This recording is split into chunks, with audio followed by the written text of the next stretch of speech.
buenas a todos chicos, ¿qué tal? Estamos aquí en otro vídeo más de AVPasión.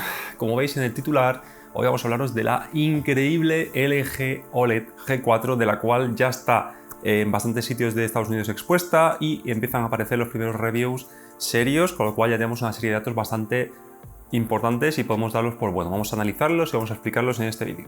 Bueno, como siempre hacemos ya en esta época del año, antes de que nos llegue el televisor, nos basamos en las reviews de profesionales que están en Estados Unidos, porque LG siempre va a priorizar el mercado americano al mercado europeo, con lo cual siempre aparecen primeros datos en Estados Unidos con mediciones, impresiones. Y bueno, vamos a poner de fondo este vídeo que veis de Chris Stead, de un canal norteamericano, donde ya, como veis, en algunas tiendas tienen puesto en un lado la LG OLED G3, en otro lado la LG OLED G4, y os voy a explicar un poquito lo que va diciendo a lo largo de este vídeo, a la vez que voy explicando también cosas que han ido saliendo en foros y sitios especializados.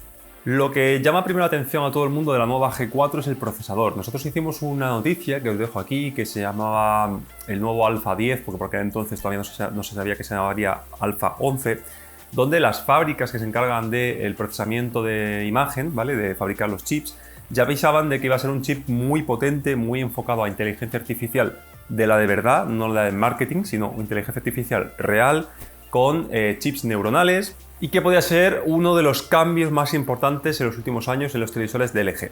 Este chico, Chris Stead, nos dice justamente lo mismo. Nos dice que él, incluso a una distancia bastante alta, como creo que está a 3,5 metros, 4, es capaz de diferenciar sin problemas la mejora del procesamiento de imagen de la G4.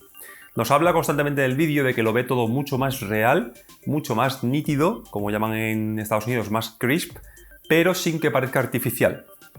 Vendría a ser algo así como lo que hace Sony, pero todavía más evolucionado, ¿vale? Una especie de versión orgánica 2.0 del chip X1, pues eso es lo que ofrece LG este año, con lo cual tiene muy buena pinta. Bueno, el procesamiento de imagen del chip no solo se encarga del procesamiento de imagen, también se encarga de gobernar varias áreas muy importantes.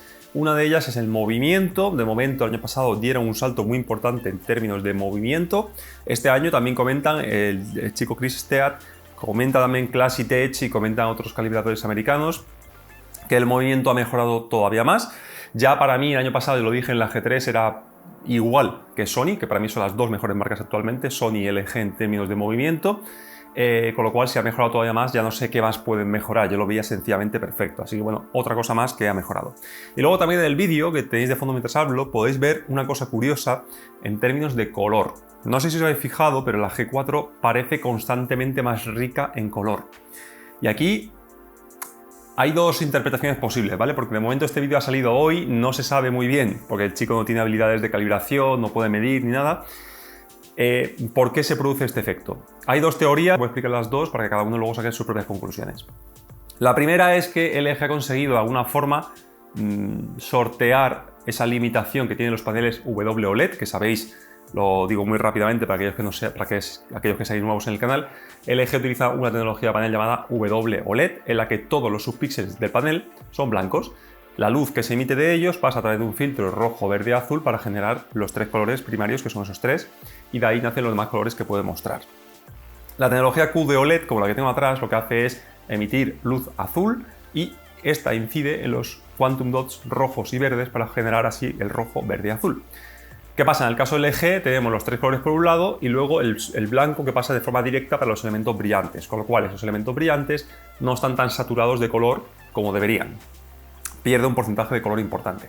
Esa es la primera teoría que podéis ver en este vídeo, en la que parece que LG ha solucionado de alguna forma este problema y ya es capaz de mostrar la saturación de color prácticamente al completo.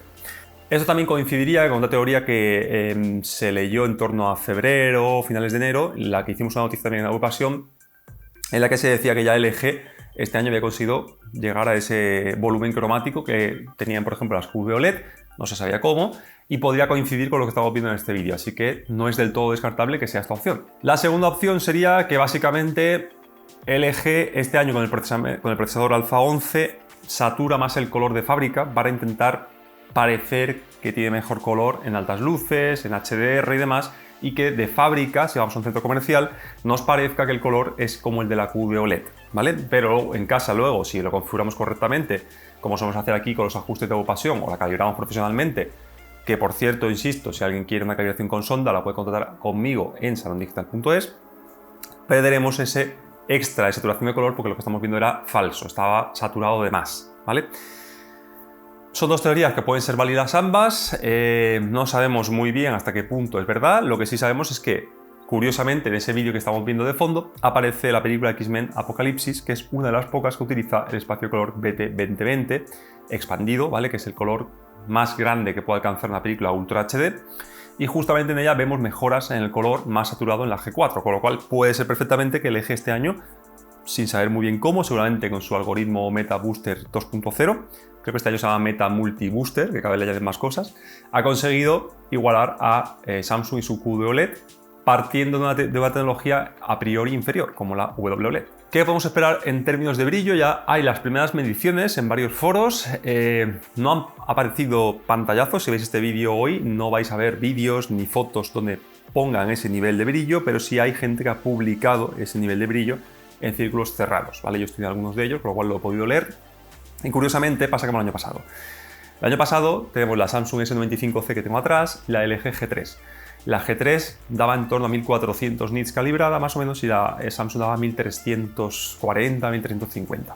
Este año pasa exactamente lo mismo, pero con mayor número. El vídeo de primeras impresiones de la S95D, que ya os comentamos en el vídeo de YouTube junto con la noticia, también veríais que ya se dio un número de brillo en los modos correctos, ¿vale? Antes de entrar voy a explicar muy brevemente la diferencia, porque hay gente que está viendo este vídeo por primera vez y no conoce el canal y no sabe cómo trabajamos. Los televisores podemos calibrarlos a norma cinematográfica de Hollywood, con lo cual siempre nos va a dar el brillo correcto porque estamos viendo la imagen de forma correcta, o lo podemos poner en modo vivos, modo dinámico, modo como lo queráis llamar, donde el televisor ofrece mucho más brillo, pero es totalmente irreal, muy saturado, colores pasadísimos, tonalidad azul, etcétera, etcétera. Los fabricantes, ¿qué valor nos va a dar? Siempre el modo vívido, porque es el que más brillo da, aunque sea totalmente artificial. La G4 en modo vívido es capaz de dar 3005 o 3006 nits al 1% durante un segundo. 1% significa que si tenemos un elemento brillante, por ejemplo el sol de atrás ahora, tiene que ser un 1% del total del televisor, ¿vale? Si es más grande ya brilla menos. Con lo cual estamos hablando de un brillo muy pequeñito, de una parte muy pequeñita de la imagen. Imaginaos por ejemplo un cielo estrellado, pues una estrella de esas pequeñitas, durante un segundo en modo vívido. Estos valores nos dan exactamente igual. En la Samsung S95D más o menos daba exactamente lo mismo, 2800 y pico por ahí. Y si hablamos de modos cinéfilos, por ejemplo modo filmmaker, en la S95D, como decía antes, teníamos un valor de 1738 nits al 10%, que es como se mide en la estándar de lo Ultra HD, un elemento que ocupe el 10% de pantalla, mientras que en la G4 ronda los 1800, con lo cual tenemos otra vez unos 50 nits o 60 nits a favor del eje, que sinceramente a estos niveles 50 nits no se va a notar. Pero, curiosamente, es lo que digo, tenemos un poquito más de nits que la Samsung, seguramente han conseguido solucionar el tema de color siendo igual que la QD OLED, partiendo, como digo, de una tecnología a priori inferior. Y luego tenemos otra ventaja importante que es el procesamiento de vídeo que ya os he hablado al principio. Y nos queda una cuarta ventaja, que es un punto débil tradicional de las WLED que parece que este año también han solucionado. Y sí, hablamos del problema del overshoot. En España lo dimos a conocer como macroloques que flashean o que parpadean. De hecho, lo dimos a conocer nosotros, fuimos el primer medio del mundo que nos hicimos eco de la noticia. Parece que había otros medios que tenían miedo de comunicarse al LG por lo que fuese. Y después se empezó a hacer una bola y ya todos los medios de todo el mundo, Inglaterra, Estados Unidos, empezaron a hablar del tema. Se sabe muy bien por qué pasa. La tecnología WLED, como en el caso de la G4 o de anteriores generaciones, lo que ocurre es que, como todo televisor OLED, cada subpíxel es independiente de los demás. Es capaz de encenderse y apagarse a voluntad propia en función de lo que la imagen le pida. ¿Qué pasa? Que pasamos de un estado apagado, que sería negro puro, muestra cero brillo, y si nosotros le pedimos que nos muestre una arruga de una roca, de una cueva en penumbra, por muy poquito nivel de brillo que sea eso, la tele se tiene que encender ese subpíxel. Ese estado de pasar de apagado a encendido, que en informática y en electrónica se supone pasar de 0 a 1, es un salto enorme, ¿vale? Es un salto casi infinito. Con lo cual, ese pequeño salto, como no está bien regulado del todo, se nos muestra como un pequeño parpadeo. Dura un segundo y luego se quita. Ya vemos la imagen correctamente.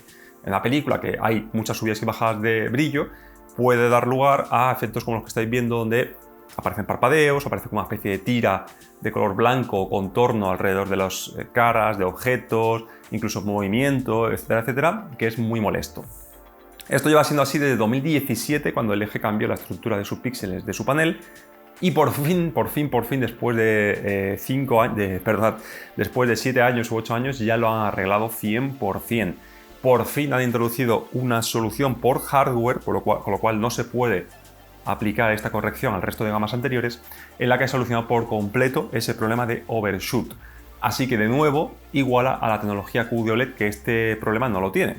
Así que ya se convierte en un televisor perfecto para ver en entorno oscuro, porque tenemos mejora en el procesamiento de vídeo muy notable según las primeras reviews, un pico de brillo descomunal, han conseguido superar, parece ser, el tema del volumen de color, han conseguido arreglar, parece ser, esto más bien está confirmado, el tema del overshoot, y tenemos los últimos dos problemas, por llamarlos de alguna forma, que sería el tema de la uniformidad y de los tintes. Y es que un panel WOLED, como este de la G4, como digo, tiene todos los subpíxeles blancos, con lo cual, para llegar hasta el final, hasta la parte donde nosotros vemos el televisor, pasa por muchas capas. Esto provoca que no todo el voltaje de todos los subpíxeles esté exactamente igual, con lo cual podemos ver que algunos emiten un poquito más de brillo que otros. Ese poquito más se refleja a veces en unas bandas de grises en escenas un poco como cuevas, escenas grisáceas, etc. Y el tema de los tintes lo mismo, pero al revés. Tenemos escenas blancas o grisáceas claras donde vemos tonalidades como de rojo, amarillo, azul, por ahí, como una especie de manchas. Se debe a lo mismo. No se sabe si LG ha solucionado este problema este año. Sería ya perfecto si lo hubiese solucionado, pero como digo, es un defecto de la tecnología WOLED que es más difícil de igualar. Lo mismo ocurre con el banding, que son esas tiras como... Imaginaos un cielo de color cian o azul y vemos como en lugar de ser totalmente uniforme, vemos como una especie como de tiras, ¿no? Porque le falta gradación. La tecnología WOLED, digamos que no es de 10 bits, es de 10 bits en un color perfecto, pero a medida que vamos bajando en luminosidad va perdiendo gradación, con lo cual tiene que recurrir a filtros como el de gradación suave para mantener esa homogeneidad.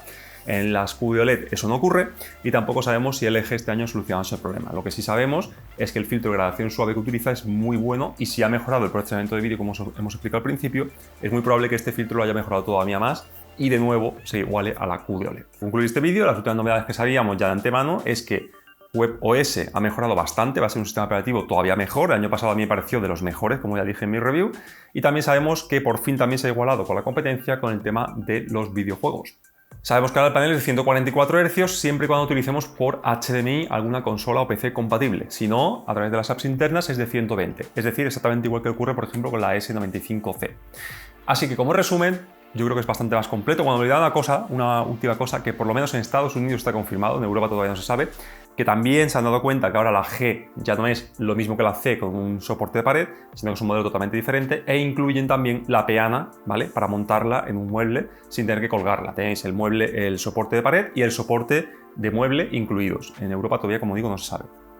Así que con todo esto en la mano tenemos un televisor que ha superado todas sus dificultades, todos sus puntos débiles limitados por su propia tecnología y que prácticamente iguala a un televisor QD OLED partiendo, como digo, una base inferior. Ya veremos si consigue superar a la QD OLED en términos, como he dicho, banding, posterización, uniformidad y tintes, que es la parte para mí más importante. En lo demás, como mínimo, lo va a igualar. Queda una última cosa por comentar y es que, aunque todo esto fuera cierto, que como digo, lo veremos en la review cuando nos llegue la unidad, falta un elemento imprescindible que es el precio. Si partimos de una tecnología a priori, como digo, inferior como la WOLED y le vamos añadiendo parches a través de hardware para eliminar esas diferencias, el producto final va a ser mucho más costoso que si un panel ya de por sí tiene esa tecnología inherente, que es la QD OLED. De todas formas, se ha visto a lo largo de la historia ejemplos a miles de tecnologías que a priori son inferiores y acaban superando a la tecnología superior por X motivos. Pero como digo, normalmente uno de los más importantes es el precio. Todo este tipo de parches tiene un coste bastante elevado, con lo cual la G4, aunque va a lanzarse más o menos al precio de la G3, es bastante probable que acabe siendo mucho más cara que el producto que puede ofrecer, por ejemplo, Samsung con la S95D, que también tiene sus propios problemas, ¿eh? No es un televisor perfecto ni mucho menos, y os invito a que veáis el vídeo del evento que fuimos a Frankfurt a verla. Así que bueno, ahora ya sí estamos ya a mediados de marzo, nos queda nada, un mesecito para que empecemos a recibir las primeras reviews. Ya está confirmado que vamos a recibir la S95D, recibiremos también la S90D, recibiremos la nueva Panasonic con MLA 2.0, recibiremos también, por supuesto, televisores de Sony, ¿vale? Digo televisores de Sony porque es muy probable que no haya A95M, sino que esta pase al año siguiente, así que ya veremos qué nos llega. Y queda por confirmar el LG, que como siempre, no sé por qué, no nos envían nunca ningún tipo de material, pero no os preocupéis que nos buscaremos la fórmula para conseguir una G4 y poder analizarla y compararla como siempre hacemos en AVPasión. Así que nada, chicos, muchísimas gracias también a Chris Stead, que he puesto su vídeo de YouTube aquí, he puesto siempre abajo los créditos, si hay algún problema pues se quitarán y no lo veréis, pero bueno, este tipo de vídeos siempre me gusta mucho ponerlo porque se ve en persona, sin adulterar, no es una imagen tomada de la marca ni nada, es una persona normal que está grabando, así ya podemos empezar a ver las primeras conclusiones importantes. Y lo dicho, esperamos recibir la G4 dentro de mucho y poder hacer nuestras comparativas como siempre. Si os gusta este tipo de contenido, recordad por favor darle clic a la manita arriba, que es muy importante para que YouTube posicione mejor el vídeo, darle clic también a la campanita para no perder los próximos vídeos y por supuesto darle clic a suscribiros para ver si llegamos este año a los 100.000 usuarios, que yo creo que es un objetivo bastante factible y como digo haremos algo muy especial al llegar a los 100.000, que es una meta que teníamos en mente de hacía tiempo. Y poco más, chicos, espero que os haya gustado el vídeo, como siempre nos vemos en el próximo. Un saludo a todos.